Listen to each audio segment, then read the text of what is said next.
हरि ओम। सहनावतु सहनौ भुनक्तु सह वीर्यं करवावहै तेजस्विनावधीतमस्तु मा विद्विषावहै। ओम शांति शांति शांति। शंकरं शंकराचार्यं केशवं बादरायणं सूत्रभाष्यकृतौ वन्दे भगवन्तौ पुनः पुनः।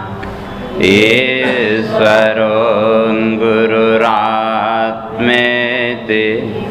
मूर्तिभेदविभागिने व्योमवद्व्याप्तदेहाय दक्षिणामूर्तये नमः। ओम शांति शांति शांति।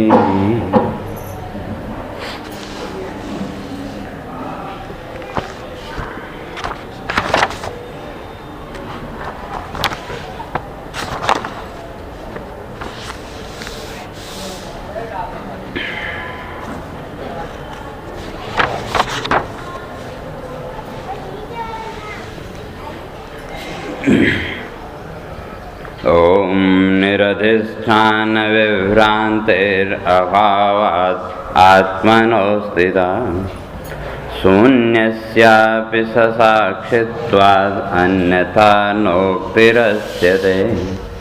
अन्यो विज्ञानमयत आनन्दमयान्तर अस्तीत्येवोपलब्धव्य इति वैदिकदर्शनम्। अणुर्महान् मध्यमो वा इत्येवं तत्रापि वादिनः बहुधा विवदन्ते हि श्रुतियुक्तिसमाश्रयात्।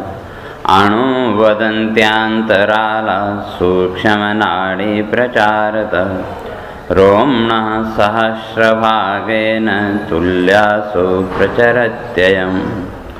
अणोरणीयान्नेषोऽणुः सूक्ष्मात् सूक्ष्मतरं विभाति। अणुत्वमाहुः श्रुतयः शतशोऽथ सहस्रशः बालाग्रशतभागस्य शतधा कल्पितस्य च भागो जीव सविज्ञेय इति चाह अपरा श्रुतिः। दिगंबरा मध्यमत्वम् आहुरापादमस्तकम् चैतन्यव्याप्तिसन्दृष्टेरानखाग्रश्रुतेरपि सूक्ष्मनाडी प्रचारस्तु सूक्ष्मेरवयवे भवेत्। स्थूलदेहस्य हस्ताभ्यां कञ्चुकप्रतिमोकवत् न्यूनाधिकशरीरेषु प्रवेशोऽपि गमागमैः। आत्मांसानां भवेत्तेन मध्यमत्वं विनिश्चितं।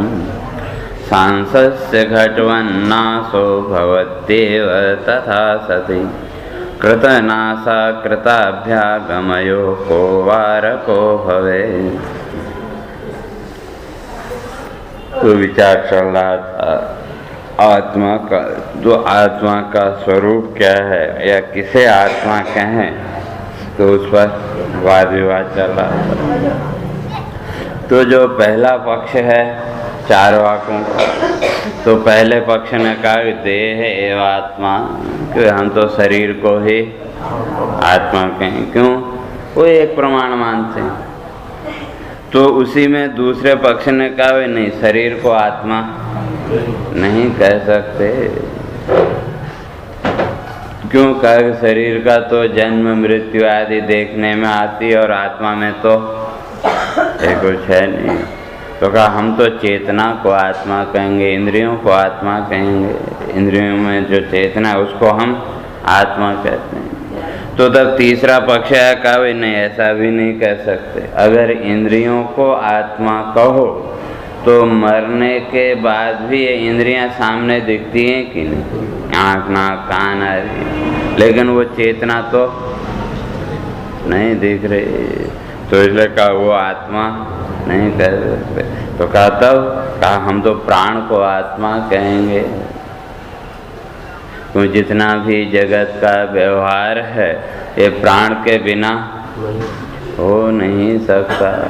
तो तीसरा पक्ष आया, चौथा पक्ष आया का नहीं, वे प्राण को आत्मा नहीं कह सकते, क्यों, ये तो कोष है, कोष है प्राण में कोष। तो तब कहा हम मन को कहेंगे, भले प्राण हो, अगर मन वहाँ न हो तो किसी भी कार्य में प्रवृत्ति नहीं हो सकती। तो इसलिए कहा हम मन को आत्मा कहेंगे। तो कहा नहीं, ऐसा भी नहीं कह सकते, क्यों, कहा मन के पास अपना कोई प्रकाश तो है नहीं, मन को जो भी प्रकाश मिला वो किससे मिला, बुद्धि से, और जो भी निश्चय करना होगा, जो भी कार्य करना नहीं करना, वो सारा का सारा निश्चय बिना बुद्धि के नहीं हो सकता। तो इसलिए उससे पीछे तो बुद्धि बैठी है उससे ताकतवर, तो इसलिए हम उस बुद्धि को, बुद्धि अर्थात विज्ञानमय को, तो उस विज्ञानमय को, तो उस विज्ञान को ही हम आत्मा कहेंगे। तो ये बौद्धों का पक्ष है कि कहा नहीं, वे विज्ञान को आत्मा नहीं कहते, क्यों, विज्ञान तो क्षणिक है, जो भी जगत का विशेष ज्ञान हो रहा है तो समय के साथ बदलता क्या, छोटा बच्चा है उसकी जो ज्ञान की स्थिति है वो अलग है, जो युवा है उसकी अलग है। तो ये जितना भी भौतिक जगत का ज्ञान है, का ये तो समय के साथ बदलता गया, तो इसलिए सारा का सारा ज्ञान क्या है, क्षणिक है। तो इसलिए कहा विज्ञान को आत्मा नहीं कह सकते। तो तब कहते हैं कि भाई सर्वम क्षणिकम, हम तो इसको क्या कहते हैं, क्षणिकम। तो ये जब सब क्षणिक है और आप विज्ञान को ही आत्मा कह रहे हैं, तो विज्ञान भी क्या हो गया, क्षणिक। तो इसलिए कहते हैं वो जो आत्मा है वो भी क्या है, वो भी क्षणिक होगी। इसलिए सर्वम क्षणिकम, सब क्षणिक। तो फिर तीसरा पक्ष आ गया, कहा नहीं भाई ये भी गलत है, आप विज्ञान को क्षणिक को कहते हैं, वहाँ तक बात ठीक है, लेकिन आत्मा को क्षणिक मत कहो। तो कहा तब कहते हैं शून्यम, ठीक है, विज्ञान क्षणिक है लेकिन सर्वम शून्यम, ये सारा का सारा क्या है, वो कहते हैं शून्य। तो कहा जब आप शून्य कहते हो उसके लिए प्रमाण भी दिया, असद एव इदम अग्रम आसीत् इत्यादि जो वाक्य हैं। तो तब ऐसी स्थिति में कहा कि ये जितना भी जगत है, जितना भी संसार है, ये आया कहाँ से, फिर दिख तो रहा है। तो कहते हैं भ्रांति वो उपलब्धि, ये तो केवल भ्रांति है, और जो तत्व है आत्मा है उसको कहते हैं शून्य। तो तब फिर सामने से प्रश्न किया, कोई वेदांती आ गया या कोई ऐसा आ गया, तो उसने प्रश्न किया कि आपका जितना भी जगत है ये क्या है, भ्रांति कल्पित, और जो तत्व है यानी आत्मा है उसके लिए आप कह रहे हो शून्य। तो ये जितनी भी कल्पना है जगत की, ये साधिष्ठान होगी या निरधिष्ठान, अधिष्ठान में ना आधार, जो भी कल्पना है ये आधार के बिना होगी या आधार युक्त होगी, तो कुछ न कुछ आधार तो होना चाहिए, अधिष्ठान तो होना चाहिए। झूठ भी बोलना हो तो उसके लिए भी कुछ उनको सत्य का आधार तो चाहिए, भले 1% जो 2% इतना, लेकिन आधार तो चाहिए। तो ये प्रश्न किया था, तो यहाँ तक अपने चर्चा करके आए थे। तो अब वही प्रश्न कर रहे हैं कि निरधिष्ठान विभ्रांते अभावाद आत्मनो अवस्थिता। ठीक है कहा, आप कहते हो जगत भ्रम है, कहते हैं वो तो हम भी मानते हैं कि जितना भी जगत है, इसमें जगत में जितना भी ये माया मोह मेरा तेरा आदि भाव है, ये सब क्या है? भ्रम मात्र, या उसी को चलचित्र। तो कहते हैं ये तो हम भी मानते हैं, लेकिन इस भ्रम का जो अधिष्ठान है, आधार है, तो वो तो कुछ न कुछ होना चाहिए। और आप कह रहे हो शून्यम, तो शून्य का अर्थ कुछ नहीं, तो अधिष्ठान तो कुछ रहा नहीं, तो अधिष्ठान के बिना कल्पना हो नहीं सकती। चाहे वो भ्रम हो या कल्पना करें, कुछ भी करें, या जो भी हमको भ्रम हुआ, या सीपी में चांदी का भ्रम हुआ या रस्सी में सर्प का भ्रम हुआ, तो वहाँ रस्सी आधार रूप से है कि नहीं? रस्सी है तभी सर्प का भ्रम होगा, अगर रस्सी नहीं है तो सर्प का भ्रम नहीं। तो जो भी भ्रम हुआ, कहते हैं उसके पीछे कुछ न कुछ अधिष्ठान तो। अब भ्रम किस तरह का होता है वो अलग बात है। जैसे वो नाना प्रकार के आकार देखे बादलों में, तो वहाँ भी कल्पना कर लेते हैं कि नहीं? हम कहते हैं ये ऐसा दिख रहा है, तो वो भी जानते हैं कि वो सब भ्रम है। जो भी वहाँ दिख रहा है वो केवल दृष्टि भ्रम, बादलों में जो आकार दिया, और उसमें फिर हमने वो कल्पना की कि ये ऐसा हो सकता है, ऐसा हो सकता है। तो इसी तरह से जितनी भी भ्रांति है, जो भी भ्रम हुआ, कहते हैं उसका कोई न कोई आधार तो होगा। या कभी आप ऐसे दीवार की ओर देखते रहो, कभी कभी वहाँ भी आकृति का भ्रम होने लगता है कि नहीं? कुछ रेखाएं पड़ी हों या कहीं वो सीलन का दाग वगैरह आया हो दीवार में, तो कभी कभी उसमें भी भ्रम होता है कि नहीं? और ध्यान से देखो तो फिर वो एक क्षण पहले जो आकार आपको दिखा था, कुछ नहीं दिखता, तो वो भ्रम हुआ कि नहीं? लेकिन उस भ्रम के लिए आधार तो है, तो बिना आधार के भ्रम भी नहीं हो सकता। कहते हैं आप जगत को भ्रम कल्पित मान रहे हैं, लेकिन उसका आधार तो होना चाहिए। और वो जो आधार है, कहते हैं वही क्या है? आत्मा के अस्तित्व में प्रमाण है।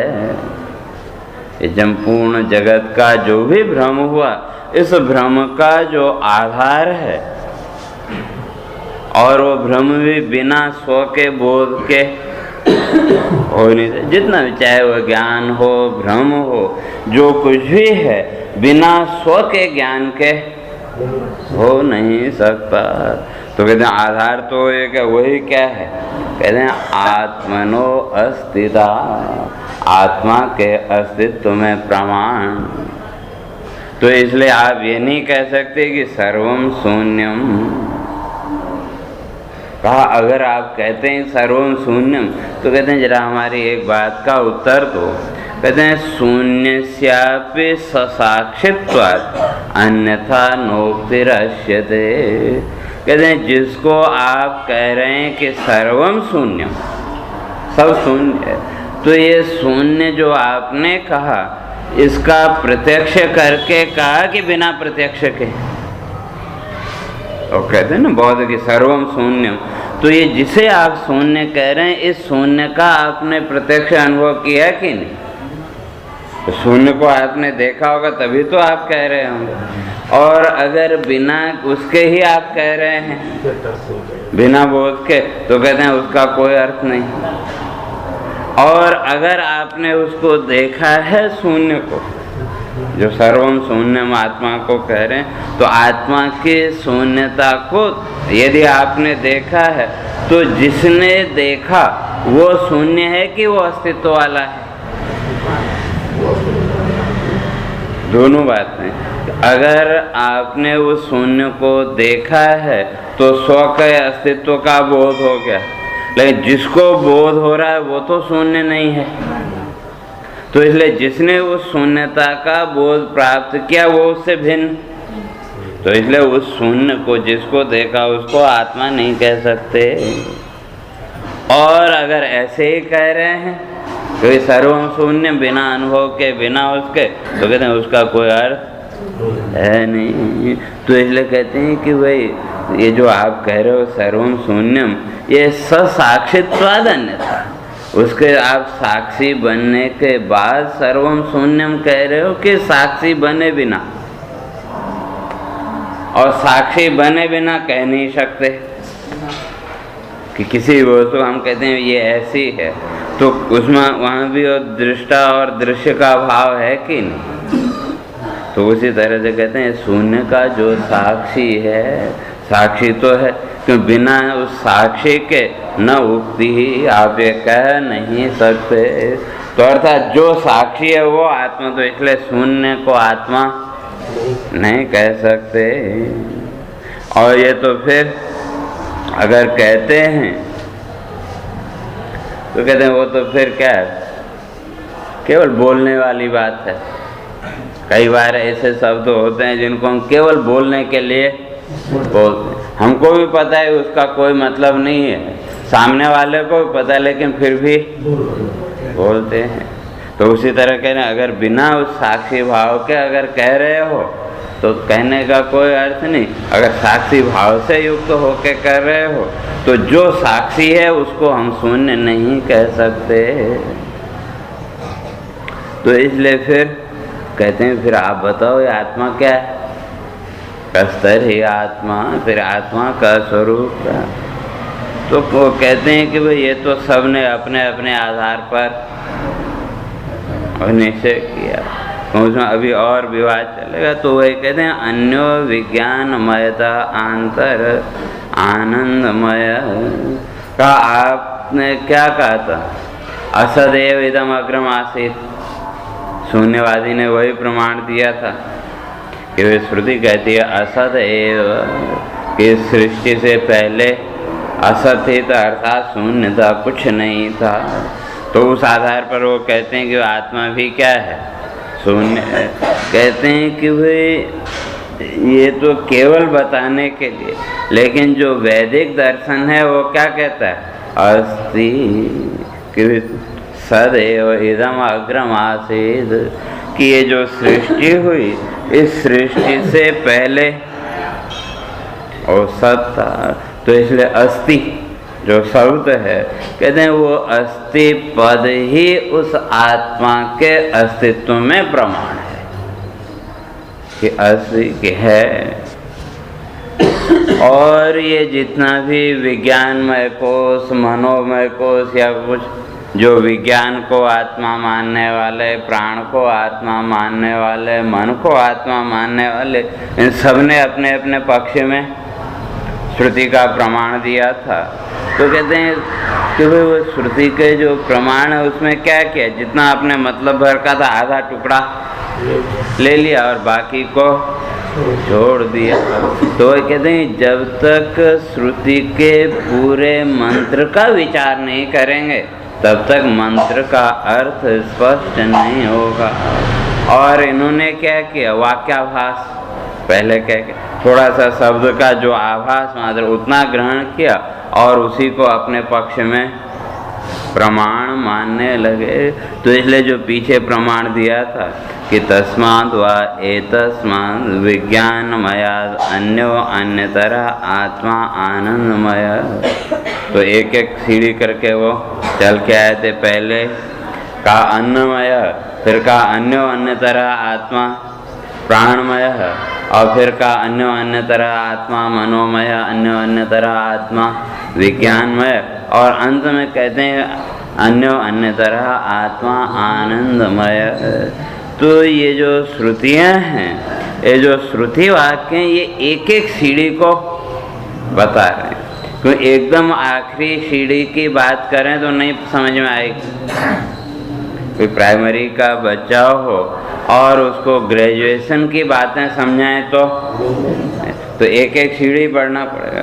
तो उसी तरह से कहते हैं कि वो जो श्रुति के जिस मंत्रों को आपने अपने पक्ष में प्रमाण के रूप में लिया तो वो तो आधा अधूरा है। तो आधी अधूरी बात कभी प्रमाण हो नहीं सकती। तो इसलिए कहते हैं वहाँ जो वो श्रुति का अर्थ है तो वहाँ एक के बाद एक कि पहले उसको समझो, पहली सीढ़ी को समझो। तो पहले अन्नमय को उसका विचार किया तो वहीं तक जब है तो उसी को मान लिया कि मैं, और जब धीरे धीरे विचार प्रक्रिया दृढ़ हुई तो थोड़ा सा आगे बढ़े। तो जब अगली कक्षा में गए तो उसके लिए फिर प्रमाण क्या है, वहाँ की जो पहली में पढ़ने वाला जो बच्चा है उसके लिए वही पुस्तकें प्रमाण, उसका ज्ञान की सीमा उतनी, वो उसी में संतुष्ट है, उसी में वो समझता है कि मैं बहुत जानता हूँ। और फिर थोड़ा आगे बढ़ा तो ज्ञान का जो स्तर है वो भी बढ़ता क्या, लेकिन वो उतने में ही सीमित है कि नहीं, और समझता है नहीं ये ही पर्याप्त। और धीरे धीरे बढ़ते बढ़ते जब ग्रेजुएशन तक आगे तक पहुंच गया तब उसके ज्ञान का जो क्षेत्र है वो भी उतना। तो उसी तरह से यहाँ भी होगा कि पहले आनंद हुए तो कहा नहीं ये भी नहीं है, अब पहली सीढ़ी समझ ली तो कहा नहीं ये आत्मा नहीं, कहा फिर चलो दूसरी सीढ़ी में। तो दूसरी सीढ़ी प्राण की, तो वहाँ प्राण की चर्चा की, प्राण का आपने विवेचन किया। तो पहले क्या मान रहे थे, उसी को आत्मा, तो अंत में कहते नहीं ये भी आत्मा नहीं है, अभी और आगे बढ़ना है। जैसे मैंने वो उदाहरण दिया था ना एक दिन कि पहाड़ी रास्ते में जा रहे हो तो हर पहाड़ी के बाद क्या लगता है कि भाई अपना जो ठिकाना जहाँ रुकना है वो आने वाला। और जैसे पहाड़ी के मोड़ पे पहुँचे फिर सामने एक और पहाड़ी देखी तो कहते नहीं भाई अभी नहीं आए, अभी और चलना। तो ऐसे करके एक एक टुकड़े टुकड़े करके आगे बढ़ते चले जाते हैं। तो उसी तरह से यहाँ भी वो ज्ञान को परिपक्व करने के लिए वो एक एक सीढ़ी श्रुतियों ने बताई। और जो वैदिक दर्शन है कहता अस्ति इत्येवोपलब्धव्य, कहते हैं जो वैदिक दर्शन है उसका सिद्धांत अस्ति है, तो अस्तित्व रूप से जिसकी उपलब्धि हो रही है अस्तित्व के रूप से, और उसको मैं के द्वारा कहो, अहम के द्वारा कहो या किसी भी शब्द के द्वारा कहो, लेकिन जिसका अस्तित्व न बोध हो रहा है कहते हैं वो आत्मा, जिस अस्तित्व का बोध हो रहा अस्तित्व के रूप में वो आत्मा, कहते हैं ये ऐसा वैदिक दर्शन का मानना है। तो जो आनंदमय कोष तक पहुँचे तो वहाँ भी जो अस्तित्व का बोध हो रहा है। तो अब एक और आ गया सामने से, तो पहले तो चार वाक थे, फिर मनवादी आए, उपासक आए, बौद्ध आए, बीच में वो वेदांती भी बैठा था, वो कहते नहीं वे ऐसा। तो फिर इतने में पीछे से दूसरा बोला अभी अपने वेदांत को रहने दो, पहले हमारी बात सुनो, वेदांत की बात तो बाद में। कहते वे ठीक है अस्तित्व के रूप में हम स्वीकार कर, तो पहले नास्तिक दर्शनों का बताया, अब आस्तिक दर्शनों में बीच में फिर वो जैन आदि सब आएंगे। कहते हैं जो अस्तित्व भाव है तो उस अस्तित्व को स्वीकार करने वाले भी तो अलग अलग। आत्मा का जो अस्तित्व है तो जो चार वाक हैं उन्होंने कह दिया देह एवं आत्मा के, ये शरीर ही आत्मा है, सामने जो दिख रहा है वही। और उपासकों ने वो हिरण्यगर्भ ईश्वर आदि को आत्मा मान लिया, और प्राण वालों ने, योगियों ने उस प्राण को ही आत्मा मान लिया। सबने अलग अलग उससे मान। और जो बौद्ध हैं उन्होंने तो कह दिया सर्वम शून्यम सर्वम क्षणिकम, तो जब क्षणिक है तो अस्तित्व को भी पूरी तरह स्वीकार नहीं कर। लेकिन जो उस आत्मा के अस्तित्व को अस्थि इस शब्द के द्वारा कहते हैं, तो कहते हैं उसमें भी तो मतभेद है, वहां भी एक मत कहाँ है।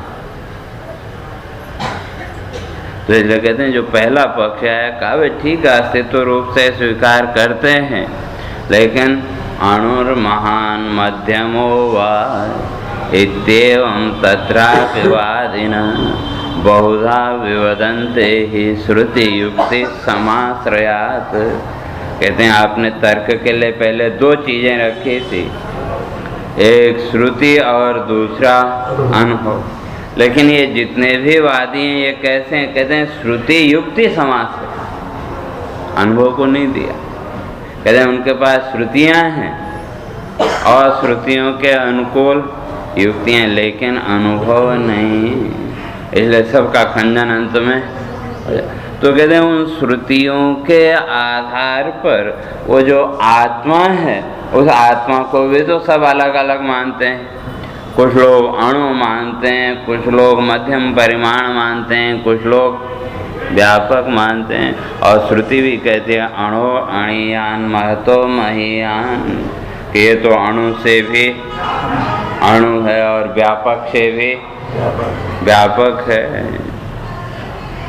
तो इसलिए कहते हैं अणु महान मध्यमो, कहते हैं तीन पक्ष तो कम से कम हैं। एक अणु मानने वाले, अणु ने अत्यंत जो सूक्ष्म, तो ये कौन? कहते हैं माध्वाचार्य और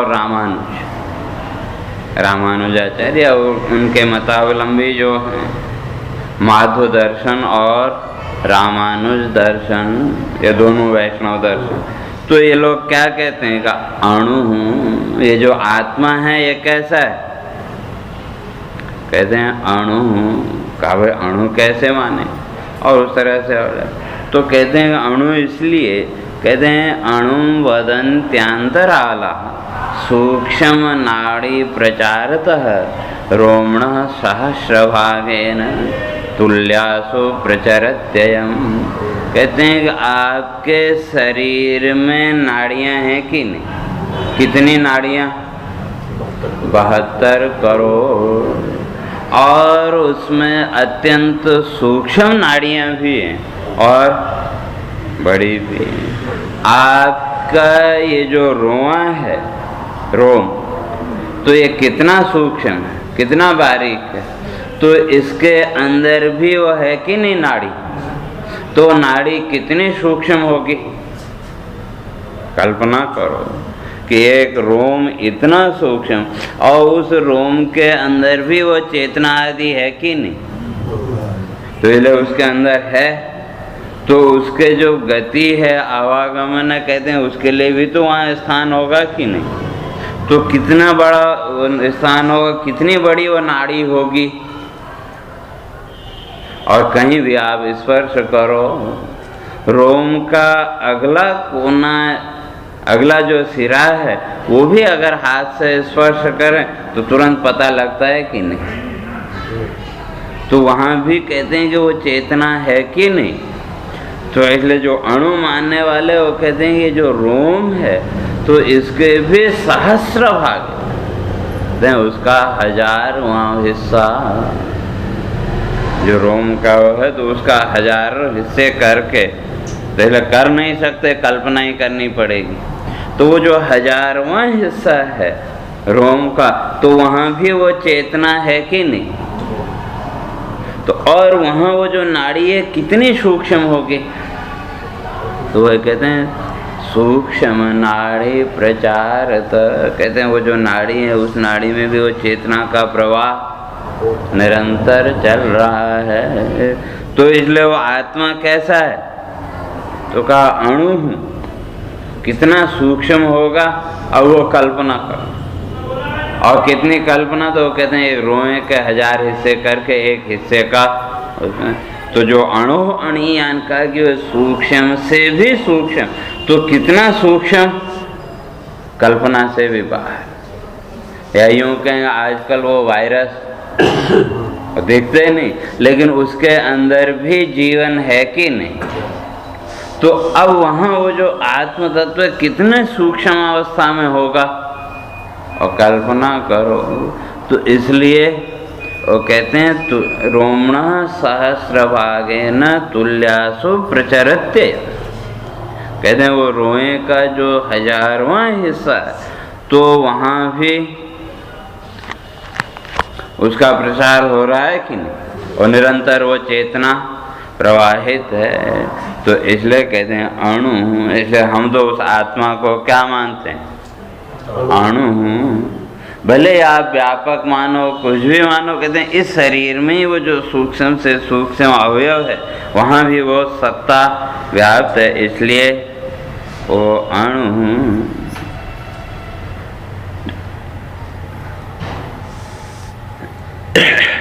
तो तब उसको स्पष्ट करना, कहते हैं कि हम अपनी तरफ से कह रहे हैं ऐसा नहीं है, बल्कि ये तो श्रुति प्रसिद्ध है। अणो अणुयान, अणो अणुयान महतो महेयान आत्मा सृजंतो निहितो गुहायाम। तो मंत्र कहता है अणो अणुया, तो ये जो आत्म तत्व जिसको हम कहते हैं वो कैसा का, अणो अणुयान, सूक्ष्म से भी सूक्ष्म। तो कितना सूक्ष्म है, कितना वो कल्पना नहीं कर।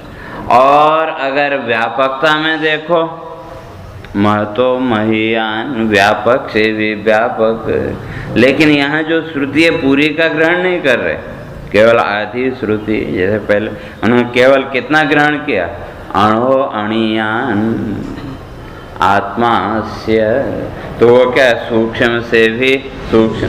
तो जब आधे पक्ष को ग्रहण करेंगे तो आधा पक्ष तो छूट गए, तो आधे अधूरे से तो काम चलने वाला है नहीं। तो इसलिए जितने भी वादी हैं ये सब क्या है कि अपने अपने मतलब के अनुसार श्रुतियों के वेद के जो वाक्य हैं उसमें से अपने मतलब के अनुसार आधा अधूरा वाक्य ले लिया और बाकी को छोड़ दिया।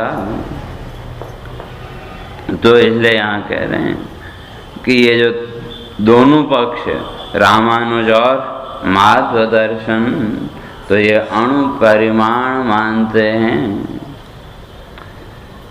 तो कहते हैं कि और कहते हैं केवल ये अणु अणुयान नहीं, और भी अनेकों श्रुतियाँ, हजारों श्रुतियाँ हैं जो इस बात को सिद्ध करती हैं। तो उसी को स्पष्ट करते हैं कि जो जीव है तो वो जीव कितना बड़ा, तो कहते हैं बालाग्र शतभागस्य शतधा कल्पितस्य च भागो जीव सविज्ञेय इति चाह अपरा श्रुति। कहते हैं एक ही श्रुति नहीं, अणु अणियान कहने वाली एक ही श्रुति है ऐसा ही नहीं, बहुत सी श्रुतियाँ हैं जो क्या कहती हैं कि जो जीव है उस जीव की स्थिति को स्पष्ट कर। तो कहते हैं कि वो जीव कितना बड़ा है, जिसे हम जीव कहते हैं या जिसको लेकर के मैं कहते हैं। तो कहते हैं बालाग्र शतभागस्य शतधा कल्पितस्य। कहते हैं जो बाल है, बाल की जो आगे की नोक है, कहते हैं उस नोक के 100 टुकड़े करो, लेकिन कर नहीं सकते। बाल की जो नोक है कितनी बारीक है, वैसे भी देखना मुश्किल होता है, और 100 टुकड़े करना तो और ज्यादा मुश्किल। तब कहा कि भाई 100 टुकड़े तो नहीं कर सकते, कहते हैं शतधा कल्पितस्य, कहते हैं उसमें 100 टुकड़ों की कल्पना करो कि बाल की जो अगली नोक है उसमें 100 टुकड़े जब करेंगे तो कितने कितने बड़े होंगे। तो कल्पना करो, जीवो भाग सविज्ञेय, कहते हैं अब उसमें से एक टुकड़ा ले लो, उतना बड़ा जीव जिसको हम जीव कहते हैं वो कितना, बाल की अगली नोक के 100 टुकड़े में से एक टुकड़े के बराबर। भागो जीव सविज्ञेय, तो कहते हैं उसका नाम जीव। तो सूक्ष्म की बात है। और अणु अणियान जब व्यापक उसमें कह रहे हैं तो कहा आकाशवत, तो आकाश की तरह सर्वत्र व्याप्त। तो इसलिए कहते हैं ये जीव। तो कहते हैं कि भाई ठीक है, आप लोग अणु प्रमाण मानते हैं, लेकिन कहा हम तो इसको नहीं मानते। ये पहले ये नैयायिक आदि का पक्ष है, इस पर क्या अणु प्रमाण, तो कहा आप अणु मानते हैं ठीक है, लेकिन हम नहीं मानते। इसलिए जैनी सामने आ गए, कहते हैं हमारे यहाँ तो जो आत्मा है वो क्या है, मध्यम प्रमाण। और कहते हैं कि आपने ये दिया कि सूक्ष्म नाड़ी प्रचार है तो कि भाई ये जो आत्मा ये क्या, इन नाड़ियों के द्वारा इसका प्रवाह हो रहा है चेतना का, तो इसलिए तो उसको अणु माने ना, कि जो रोम है, रोया है, रोए के अंदर भी और नाड़ी है, उसके अंदर भी रक्त आदि चेतना आदि का संचार है, तो वो सूक्ष्मता आ गई। तो कहा नहीं, हम आपकी इस सूक्ष्मता को, अणुता को हम नहीं मानते। तो हमारे यहाँ तो जो आत्मा है वो कैसा, कहते हैं मध्यम प्रमाण। तो ये कहते हैं दिगंबरा मध्यमत्वम आहु आपादमस्तकम चैतन्य व्याप्ति संदृष्टे आनखाग्र श्रुतेरपि। कहते हैं कि भाई ये जो शरीर है, इस शरीर में वो जो चेतना है वो कहाँ से कहाँ तक व्याप्त है। कहते हैं आनखाग्र, कहते हैं पैर के जो नाखून का अग्रभाग वहाँ से लेकर के सिर तक, सिर के जो बाल आदि है वहाँ तक, तो सर्वत्र वो चेतना व्याप्त है कि नहीं, और ये संपूर्ण शरीर में है कि नहीं। वो कहते हैं अगर आप अणु मानो तो कहीं एक जगह होनी चाहिए, जो अणु परिमाण मानने वाले हैं। तो कहा कि ये तो संपूर्ण शरीर में व्याप्त है चेतना, तो इसलिए हम तो उसको क्या मानेंगे, मध्यम परिमाण, अर्थात शरीर परिमाण से युक्त। तो जितना बड़ा शरीर उतनी बड़ी आत्मा, क्यों पूरे शरीर में चेतना व्याप्त है। आप अणु मान रहे हो तो एक जगह होना चाहिए, तो सर्वत्र व्याप्त है, तो उस आधार पर आत्मा भी कितनी बड़ी हो गई, जितना बड़ा शरीर। तो वही कहते हैं दिगंबरा मध्यमत्वम आहु आपादमस्तकम। दिगंबरा वो जो जैनियों में दो परंपरा है ना, श्वेतांबर और दिगंबर, तो यहाँ दिगंबर कहने का अर्थ वही जैनी लोग। तो कहते हैं आपादमस्तकम।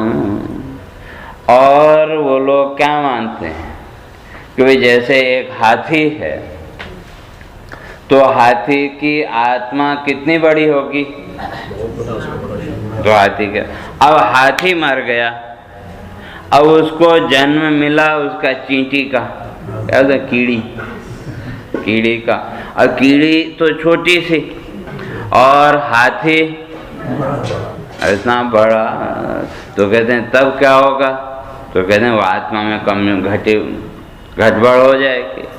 हाथी की आत्मा के जो अवयव हैं वो बाकी अवयव कहीं अन्यत्र चले जाएंगे, और वो चींटी के लायक जितने वो वहाँ आ जाएंगे।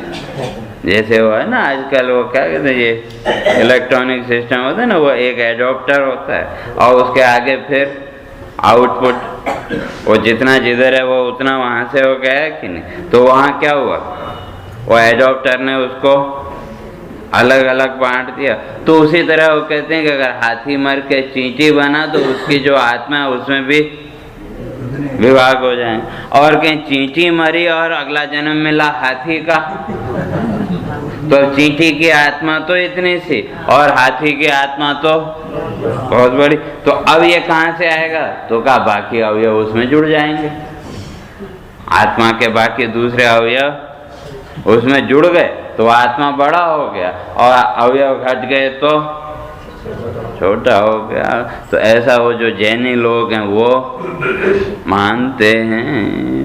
तो इसलिए कहते हैं मध्यमत्वम, इसलिए वो मध्यम परिमाण, कि भाई जैसा शरीर होगा और वो शरीर में वो चेतना व्याप्त है, तो उस आधार पर से वो चेतना की भी स्थिति, आत्मा की भी स्थिति तो कहा कि ये तो ठीक है, लेकिन इसके पीछे में प्रमाण क्या है? कुछ उनको युक्ति तो देनी पड़ेंगी। तो ये आपके यहाँ ये जो मध्यम परिमाण है, जब वहाँ नाश हुआ शरीर का नया जन्म मिला, तो वो तो कोई भी मिल सकता है, और एक छोटा बच्चा है और एक युवा है, तो दोनों का जो शरीर है उसमें भी तो अंतर है। छोटे बच्चे का शरीर छोटा और जो युवा है और शरीर बड़ा, तो कहते हैं इस तरह से तो फिर अगर कोई युवा मरा तो वो युवा तो पैदा नहीं हो सकता, जन्म पैदा जब होगा तब तो छोटा ही होगा, और मरा एकदम 7-8 फुट का जवान, और जन्म हुआ बच्चे का, तो वहाँ कहाँ गई फिर आत्मा? तो जन्म फिर उतना ही बड़े का होना चाहिए था। तो वो कहते हैं कि उतने वो आत्मा उतने अवयव इधर उधर हो गया, और फिर धीरे धीरे शरीर बढ़ने लगा तो वो अवयव भी जुड़ते चले गए। तो कहते हैं भाई ये ऐसा कैसे हो सकता, जो आप कहते हैं कि इधर से उधर आत्मा के अवयव? कहते हैं बड़ी सरल बात है। कहते हैं आप कुर्ता पहनते हैं कि नहीं, तो कुर्ता कितना छोटा और शरीर आपका इतना बड़ा, फिर भी कुर्ता आ जाता है कि नहीं? और कब उसके जो दोनों बाजू हैं उसमें आपने हाथ डाला, तो जब दोनों बाजुओं में हाथ डाला तो कुर्ता आपके शरीर पर आ गया कि नहीं? हाथ डाला बाजू में, लेकिन कुर्ता शरीर में फिट हो गया, जिसके सी कभी नाप का बना हुआ है। तो कहते हैं वैसे ही, और वो जो कुर्ता है जिसके नाप का बना हुआ है, तो उसने भी पहन लिया, और उससे किसी का शरीर कम है तो वो भी पहन सकता है, और किसी का शरीर थोड़ा 19-20 अंतर हो तो भी, बहुत ज़्यादा अंतर हो तो नहीं पहन, लेकिन थोड़ा बहुत अंतर है तो एक ही कुर्ते कई लोग पहन सकते हैं कि नहीं? तो उसी तरह यहाँ कह रहे हैं कि भाई जैसे वो कुर्ते की बाजू में हाथ डालने मात्र से शरीर ढक जाता है, पूरे शरीर में वो कुर्ता आदि वो आ गया। तो कहते हैं इसी तरह से वो आत्मा में भी क्या होता है, वो इधर से उधर उसके अवयव आते जाते रहते हैं। तो वो कहते हैं सूक्ष्म नाड़ी प्रचार अस्तु सूक्ष्म अवयवे भवे स्थूल देहस्य हस्ताभ्याम कंचुक प्रतिमोकवत। तो इसलिए वहाँ कहा कि भाई ये जो अणु प्रमाण है, तो आपने तो इसको क्या मान लिया? मध्यम परिमाण। तो जब मध्यम परिमाण माना तो एक निश्चित आपने मान लिया भाई शरीर के आकार। तो अब वो शरीर एक शरीर में से दूसरे शरीर में फिर जाएंगे कैसे? हाथी के शरीर से चींटी के शरीर में, या चींटी के शरीर से हाथी के शरीर में। कहते हैं जैसे आपके यहाँ सूक्ष्म नाड़ी प्रचार है, आप जो अणुवादी है वो उन्होंने क्या कहा कि वे सूक्ष्म से सूक्ष्म जो नाड़ी है उसके अंदर भी वो चेतना है कि नहीं, तो उसका प्रवाह निरंतर चल रहा है। कहते हैं जैसे आपके वहाँ सूक्ष्म से सूक्ष्म नाड़ी में भी उसका प्रवाह चल रहा है, तो वैसे हमारे यहाँ भी। कहते हैं कैसे? तो कहते हैं हस्ताभ्याम कंचुक प्रतिमोकवत। कहते हैं कि भाई जो बाजू है वो कितनी छोटी, और जो कुर्ता आपने बनाया अपने शरीर के लिए, या शर्ट बनाई, शर्ट तो बड़ी, लेकिन जो बाजू है वो छोटी है, या हाथ के साइज से। कहते हैं जैसे वो बाजू को भी नाड़ी की तरह समझ लो, और उसमें जो आपका बाजू है तो वो कुर्ते के जो बाजू बनी हुई है उससे बड़ा कि छोटा? लंबाई में अगर देखें तो उससे बड़ा।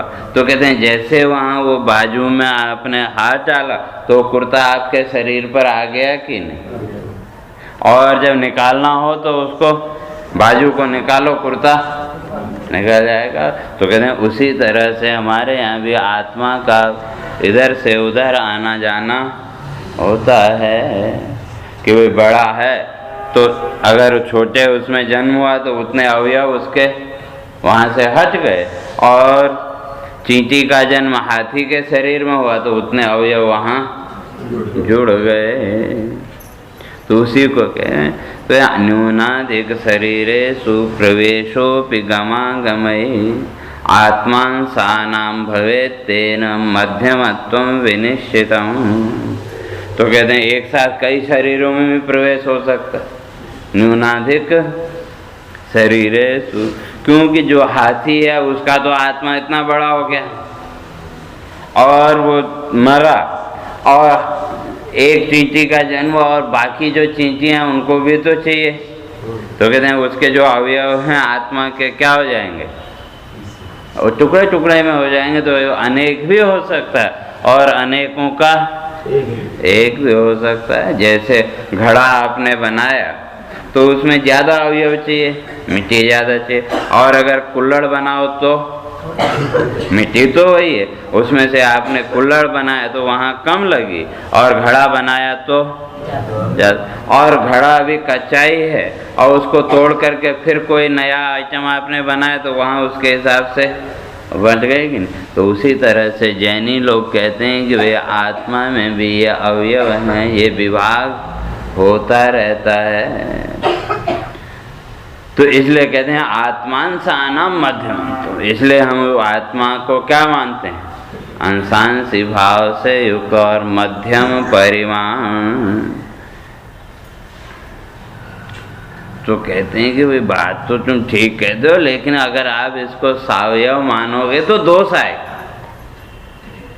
अगर आप ठीक है जो अणु परिमाण वाले हैं वहाँ भी बात ठीक है, उन्होंने अणु माना, कोई हर्ज नहीं, आधा तो माना।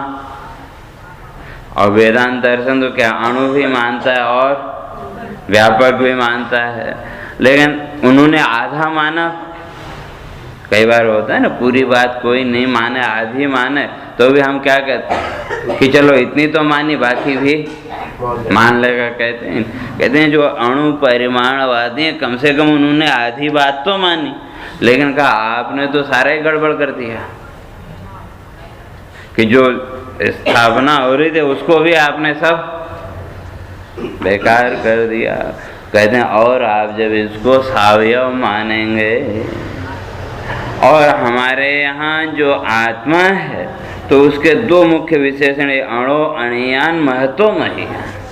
तो ये जो दो विशेषण दिए ये इसी को सिद्ध करने के लिए उसमें अवयव अवयवी भाव नहीं है। जो आत्मा है उसमें अवयव अवयवी भाव है नहीं। तो कहते हैं और आप मान रहे हैं क्या कि हाथी की आत्मा जब चींटी में गई या चींटी की आत्मा हाथी में आई तो उसमें विभाग हुआ। तो कहते हैं यहाँ दो दोष आ जाएंगे। पहली बात तो जो वैदिक सिद्धांत है वो खंडित हो गया, और दूसरा जो आत्मा व्यापक है अमर है कहते हैं वो नहीं रहेगी। क्यों कि जो घड़ा है वो क्या सावयव अवयवों से, और जो वस्तु अवयव से युक्त है उसका नाश तो होगा। जो सावयव वस्तु है उसका नाश, तो तब तो आत्मा को भी नाशवान मानना पड़ेगा। तो कहते हैं फिर तो वही सर्वम क्षणिकम सर्वम शून्यम जो बौद्ध कह रहे थे वही अच्छी बात थी। तो उन्होंने कहा सर्वम क्षणिकम, तो कम से कम वहाँ विचार प्रक्रिया तो है कि सब क्षणिक है। और आप तो कहते हैं मध्यम परिमाण इधर से उधर गया उधर से इधर गया, तो ये तो सब क्या कर दिया, गुड़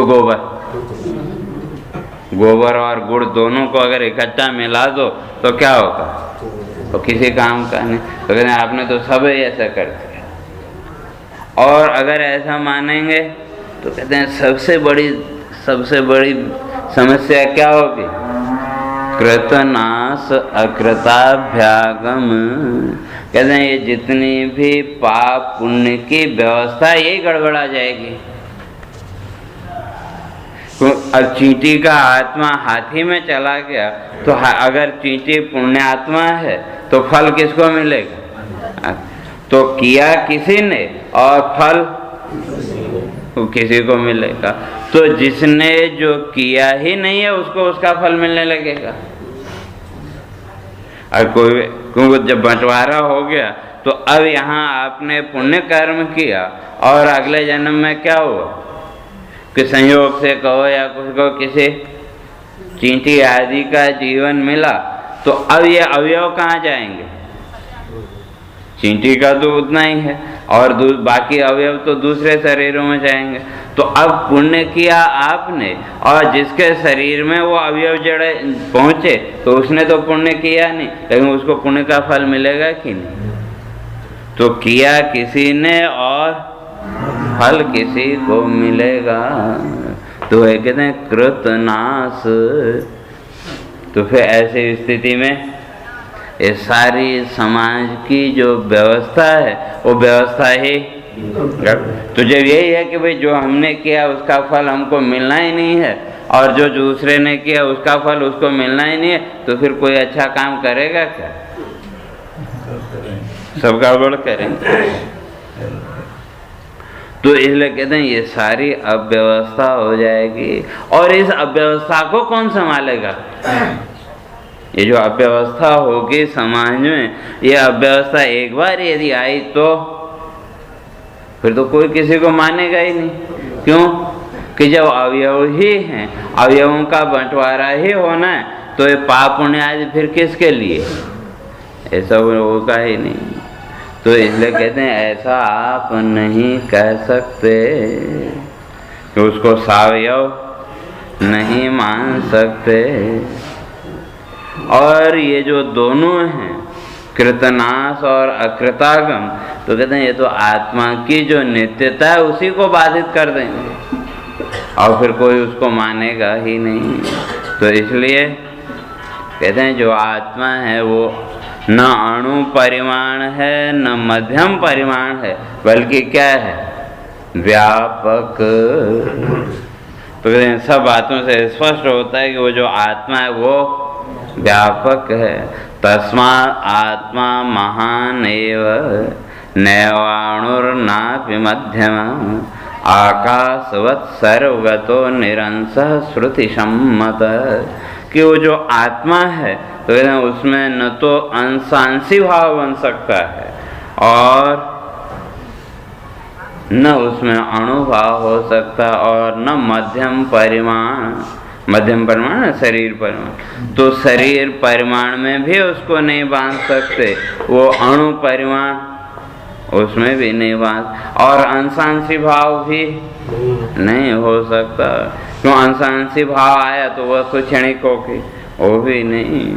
तो इसलिए आत्मा क्या कहते हैं? तस्मात् आत्मा महान एव। इसलिए वो जो आत्मा है वो महान है। और कैसे? कहते हैं निरंश, अंशादि से रहित। ये जो बात है ये कैसे? कहते हैं श्रुति सम्मत, ये शास्त्र सिद्ध बात है।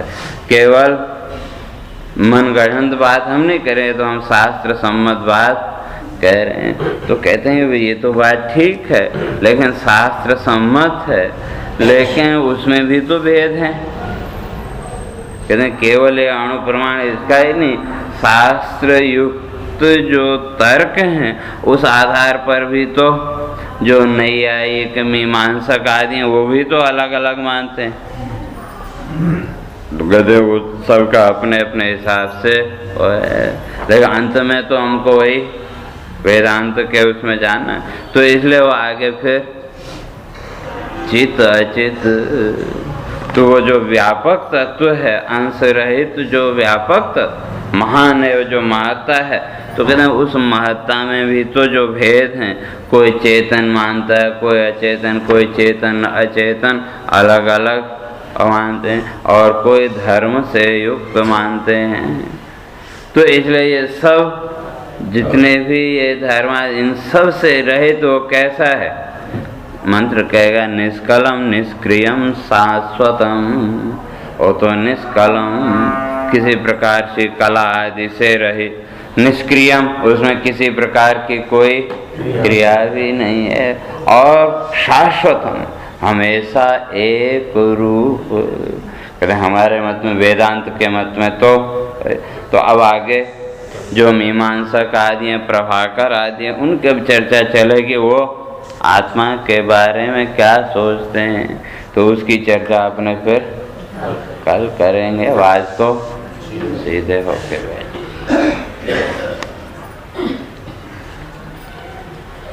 हरे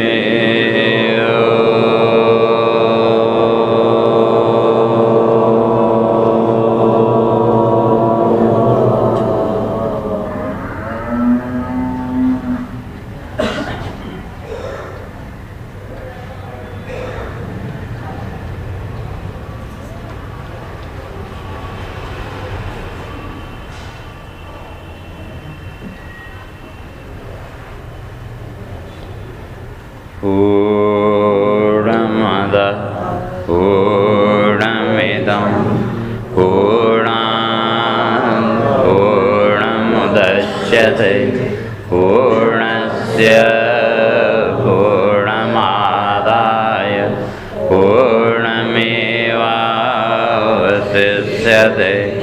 ॐ शान्ति शान्ति शान्ति। शङ्करं शङ्कराचार्यं केशवं बादरायणं सूत्रभाष्यकृतौ वन्दे भगवन्तौ पुनः पुनः। ईश्वरो गुरुरात्मेति मूर्तिभेदविभागिने व्योमवद्व्याप्तदेहाय दक्षिणामूर्तये नमः। ॐ शान्ति शान्ति शान्तिः।